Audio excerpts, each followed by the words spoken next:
दिन के 4 बज रहे थे। आकाश में काले बादल छाए हुए थे। बिजली चमक रही थी।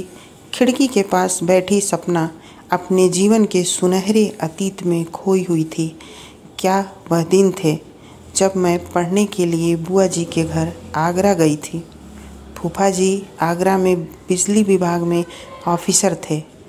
बुआ जी की एक लड़की और 2 लड़के थे। लड़की रजनी मेरे साथ बीए फाइनल की छात्रा थी और 2 लड़के लकी और विकी इंग्लिश स्कूल में 5वीं और 8वीं कक्षा के छात्र थे। फूफा जी के एक घनिष्ठ मित्र थे, किशन लाल अंकल जी। फूफा जी के दफ्तर में ही बड़े पद पर थे। उनका और फूफा जी का घर भी पास पास ही था और अंकल और फूफा जी एक ही जगह शाम बिताते थे। सैर सपाटे पर भी साथ साथ निकलते थे। पारिवारिक प्रेम भी बहुत था। अंकल की 3 बेटियां और 1 बेटा था। 2 बेटियों की शादी हो गई थी। बेटा मुंबई में एमकॉम कर रहा था। छोटी बेटी मिनी हमारे साथ ही पढ़ती थी, बीए फाइनल की छात्रा थी। मिनी के घर में कुल 5 सदस्य थे। मिनी के मम्मी पापा, राजेश और एक नौकरानी। राजेश मिनी का ममेरा भाई था जो एमए फाइनल का छात्र था। क्योंकि पारिवारिक प्रेम बहुत गहरा था, इसलिए देर रात तक फूफा जी, बुआ, अंकल और आंटी बैठकर बातें करते रहते थे। परीक्षा निकट होने के कारण हमेशा अंकल और फूफा जी की ओर से मेहनत और लगन से पढ़ने की चेतावनी मिलती रहती थी। हम लोग के गाइड के लिए फूफा जी एक प्रोफेसर रखे थे। हम चारों, मैं, मिनी, रजनी और राजेश, एक साथ बैठकर परीक्षा की तैयारी करते। कभी कभी जब फूफा जी की नौकरानी छुट्टी पर रहती तब घर का काम मैं और रजनी मिलकर निपटा लेते। वैसे रजनी काम काज के मामले में बहुत आलसी थी, इसलिए काम मुझे ही अधिक करना पड़ता था। सुबह का नाश्ता, चाय से लेकर रात्रि के खाना पकाने की ड्यूटी मेरी थी।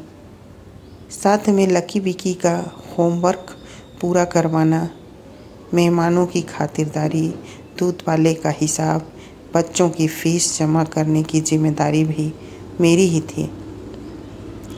बुआ जी हार्ट की मरीज़ थी। उनकी देखभाल, समय से दवा मुझे ही देने पड़ते थे।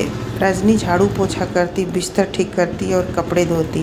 कभी कभी मैं उसे चिढ़ा देती थी, ऐ लड़की, मैं रानी, तू नौकरानी। रजनी चिढ़कर बड़े स्टाइल से कहती, अच्छा तो रानी जी, मेरी महारानी जी, इन कामों से दे दो छुट्टी, मैं हूँ बड़ी अनाड़ी जी। फूफा जी, बुआ किसी भी मेहमान के सामने मेरी प्रशंसा करते नहीं थकते। मैं और मेरे एक और प्रशंसक थे अंकल, क्योंकि जब अंकल को कोई काम होता, कोई मेहमान आ जाता दावत पर, तो आंटी मदद के लिए मुझे बुला लेती। आंटी बहुत सरल स्वभाव की थी। मेरे सिर पर हाथ फेरते हुए बड़े प्यार से कहती, बेटी लक्ष्मी हो तुम, जहाँ जाओगी घर को स्वर्ग बना दोगी, युग युग जियो। मेरी परीक्षा भी समाप्त नहीं हुई थी कि पिताजी मेरे लिए वर की तलाश में फूफा जी के पास सलाह मशवरा करने पहुँचे। अंकल, आंटी, बुआ जी, फूफा जी और पिताजी सभी बैठकर मेरी शादी की चर्चा कर रहे थे। आंटी को मैं बहुत पसंद थी। आंटी ने राजेश को सुयोग्य और होनहार लड़का बताते हुए मेरे साथ राजेश की शादी की सलाह पिताजी को दे दिया। पिताजी कुछ बोलने ही वाले थे, तभी राजेश हाथों में मिठाई का डब्बा लिए हंसता हुआ आया और आंटी के मुंह में मिठाई खिलाकर आंटी के पैर छुआ। आंटी ने मुस्कुराते हुए कहा, क्या यह शादी की खुशी के मिठाई खिला रहे हो? शादी? किसकी शादी? राजेश चौंक कर कहा, अपनी शादी। और किसकी शादी? आंटी बोली, अरे शादी की मिठाई शादी के बाद, यह तो मैं अपनी नौकरी लगने की खुशी में खिला रहा हूँ। हाँ, तो आप लोगों को यह जानकर खुशी होगी कि आपका राजेश यूपीएससी एग्ज़ाम परीक्षा पास करके एक बड़ा ऑफिसर बन गया है। तुम तो एमए की तैयारी कर रहे थे ना, अचानक ऑफिसर कैसे बन गया? Very easy. मैं एमए की तैयारी के साथ साथ इस परीक्षा की तैयारी भी कर रहा था। अभी एमए का इम्तिहान शुरू नहीं हुआ है और मैं आईपीएस ऑफिसर बन गया। आज ही माँ बाबूजी को यह खुशखबरी सुना देता हूँ। अरे बेटा, 2 खुशखबरी सुनाना 1 घंटा बाद। ज़रा धीरज रखो, फूफा जी बोले तो सभी हंसने लगे। आंटी पिताजी की ओर इशारा करते हुए बोली, राजेश, यह सपना के पापा हैं, उनके पैर छुओ। आज ही गांव से आए हुए हैं सपना के लिए वर की तलाश में। राजेश पैर छूकर खड़ा हो गया। अब उन्हें यह बात समझ में आ गई थी कि 2 खुशखबरी क्या है। कहिए, यह लड़का आपको पसंद आया कि नहीं? फूफा जी पिताजी से पूछे। पिताजी राजेश की ओर देखकर बोले, अब इसमें भी पूछने की बात है कि लड़का मुझे दिलो जान से पसंद है। मेरी सपना बिटिया बहुत नसीब वाली है। अब यहाँ राजेश के पिताजी होते तो दहेज वगैरह की बात हो जाती तो अच्छा होता। पिताजी बोले, कहो बेटे, कितने में बिकने का इरादा है? फूफा जी मुस्कुराते हुए बोले, मैं दहेज लेना पाप समझता हूँ। मुझे ही नहीं, मेरे माँ बाबूजी को भी एक अच्छी व्यवहार कुशल लड़की चाहिए। वे लोग भी दहेज के विरोधी हैं। राजेश ने बोला, बेटे, मैं अपने आप को बहुत भाग्यशाली समझता हूँ जो तुम जैसा होनहार व समझदार दामाद मिलेगा मुझे। मैं किशन भाई और भाभी जी का एहसान ज़िंदगी भर नहीं भूलूंगा। पिताजी हाथ जोड़ते हुए बोले, सपना की माँ को या खुशखबरी सुनाऊंगा तो खुशी से पागल हो जाएगी। कल मैं शाहपुर जाकर रतनलाल जी से शादी की तारीख पक्की करता हूँ और राजेश बेटा रतन भैया और भाभी को पत्र लिखकर दोनों खुशखबरी सुना देना। आंटी राजेश का पीठ ठोकते हुए बोली, पिताजी शाहपुर से शादी की तारीख पक्की कर गांव लौट गए। परीक्षा समाप्त हो चुकी थी। रजनी को घूमने का मूड था। बुआ जी से कहने लगी, मम्मी आज चलो कहीं घूमने चलते हैं। मेरी तबीयत ठीक नहीं, आंटी को साथ ले लो। जब तुम नहीं जाओगी तो आंटी भी कहीं हिलने डुलने वाली नहीं है। रहने दो, सभी को मनाने से तो अच्छा है कि मैं घर में ही बोर बनूं।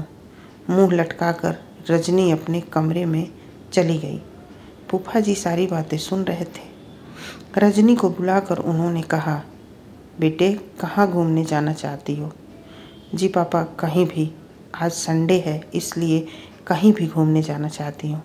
ठीक है, तुम और आप और सपना ताजमहल देखने जाओ। ऐतिहासिक जगह है, देखने से कुछ जानकारी मिलेगी। और हाँ, राजेश को भी साथ ले लेना, ठीक रहेगा। क्या हुआ, क्या घूमने का परमिशन मिल गया? लेकिन एक मुसीबत गले पड़ गई। कैसी मुसीबत? वही राजेश अब तो खूब बड़ी बड़ी बातें करेगा। खैर, अब जो होगा देखा जाएगा। जमकर उसकी बातों का सामना करेंगे। चल जल्दी तैयार हो जा, देर हो रही है। हम लोगों को ताजमहल जाने के लिए अपनी ही गाड़ी लेनी पड़ी। राजेश गाड़ी ड्राइव कर रहा था। ताजमहल पहुंचते ही गाड़ी पार्किंग में खड़ा कर शुरू हो गया। रजनी जी, आपका प्रिय विषय तो इतिहास है ना? हाँ बेशक है। तो क्या आप बताएंगी ताजमहल किसने बनवाया था और क्यों बनवाया था, और अगर दूसरा कोई इसे बनवा सकता है या नहीं? आपका सवाल तो कुतुब मीनार से भी लंबा है। खैर, मैं बारी बारी से आपके सवालों का जवाब देने की कोशिश कर रही हूँ। हाँ, तो नंबर 1 की शाहजहाँ ने ताजमहल बनवाया था अपनी प्रेमिका या बेगम जो भी कहें, मुमताज़ की याद में। और जहाँ तक दूसरे इंसान की बात है तो इसे कोई भी प्रेमी बनवा सकता है, लेकिन इस ज़माने में इतनी गहरी मोहब्बत कम ही देखने को मिलती है। वैसे मैं दुआ करूँगी कि आप अपनी बेगम के लिए एक शानदार सपना महल का निर्माण करवाइए और नए ज़माने के प्यार के शहंशाह बन जाइए। Thank you very much Rajni ji, Rajesh बोला। Mention not Rajesh ji, I mean होने वाले जीजा जी। अच्छा, सवाल ही पूछते रहेंगे या कुछ खिलाएंगे भी? क्यों नहीं, क्या खाएंगे आप? कुछ भी जो खिला सकें। तो हम ताजमहल देखकर ही मेरे से गंभीर हो गई। सपना महल में तो मेरी परछाई भी न पहुंचने देगी। तब न रंग बदलना तो कोई तुमसे सीखे। नहीं नहीं, सपना महल सपना का है और उस पर सिर्फ सपना का ही राज रहेगा। बस राजेश जी, अब और कुछ न कहिए, वरना आप तो युवा पीढ़ी के शहंशाह बन जाएंगे। मैं अपना पर्स भूल आई, कुछ शॉपिंग करनी थी। आप बेशक शॉपिंग कीजिए, मेरे पास पैसे हैं। धन्यवाद। चल, तू भी क्या याद करोगे, किससे पाला पड़ा था? मन ही मन रजनी बोली। सपना ने राजेश के 1500 रुपये की शॉपिंग कर डाली। बुआ, आंटी, मिनी, लकी, विक्की और रौकरानी के लिए बहुत खूबसूरत गिफ्ट खरीदी और अपने लिए एक बहुत ही बढ़िया पेन। राजेश मन ही मन गुस्सा रहा था और ऊपर से हंस रहा था। मैं जले पे नमक छिड़क दी। बहुत पैसे खर्च हो गए। नहीं नहीं, कोई अधिक नहीं। हम लोगों की शादी अगले महीने थी। मैं अपने गांव से ससुराल चली गई। वहाँ के सभी सदस्य बहुत ही अच्छे थे। मैं धन्य हो गई ऐसे ससुराल पाकर। कंधे पर किसी का स्पर्श पाकर देखा राजेश खड़े हैं। किसके यादों में खोई हैं मैडम? अपने सुनहरे अतीत के। मैं बोली, अतीत में कहीं राजेश नाम का बंदा है क्या? अरे यही बंदा तो मेरे अतीत में 4 चांद लगा दिया है। मैं अतीत की सदा आभारी रहूँगी कि वह इस चांद को मुझे सौंप दिया था कि मेरा वर्तमान और भविष्य इस चांद की चांदनी के प्रकाश से प्रकाशमय हो और मैं हमेशा इस चांद को परेशान करती रहूं। क्यों, ठीक कहा ना मैंने जी? जी हाँ जी, बिल्कुल ठीक। आप कभी गलत कह सकती हैं। इस बात पर मुझे एक राग अलापने का मन कर रहा। अगर सरकार का हुक्म हो तो अर्ज करूं? हुक्म है जी। बहुत अच्छा, सुनिए। मैं चांद तेरा, तू मेरी चांदनी, इसी के साथ जोरदार ठहाका लगाया और दोनों एक दूसरे के बाहों में खो गए।